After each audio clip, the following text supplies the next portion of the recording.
আজকে হেভি হলো। আরে আজকে তো আমার মনে নাই, আজকে তো দিল্লি যাওয়ার টিকিট আছে। আমার আইডিয়া, আমার একটা সুপারম্যান বন্ধু আছে, দিয়ে ওকে ফোন করে বলবো ট্রেনটা যেন ধরে। Hello Superman. হ্যাঁ হ্যালো বলুন। বলছি আজকে আমার দিল্লি যাওয়ার ট্রেন আছে। হ্যাঁ দেখি করতে হবে আমাকে। ওইটা প্লিজ ধরবে, আমার প্রচুর লেট হয়ে গেছে। হ্যাঁ হ্যাঁ অবশ্যই অবশ্যই, কেন নয়। ঠিক আছে রাখলাম তাহলে। হ্যাঁ আচ্ছা ঠিক আছে রাখলাম। नहीं नहीं नहीं नहीं नहीं नहीं नहीं नहीं अरे नहीं भाई।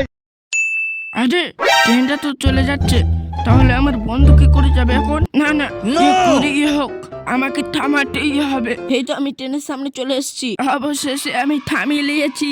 কে জানে আমার সুপারম্যান বন্ধু ট্রেনটাকে থামাতে পারলো কি, কে দেখি গা।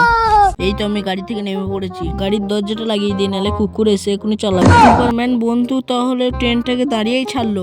থ্যাংক ইউ বন্ধু, আমার অনেক উপকার করলে আমার। ঠিক আছে ঠিক আছে, এতে আবার ধন্যবাদ আর কি দরকার, বন্ধুই তো।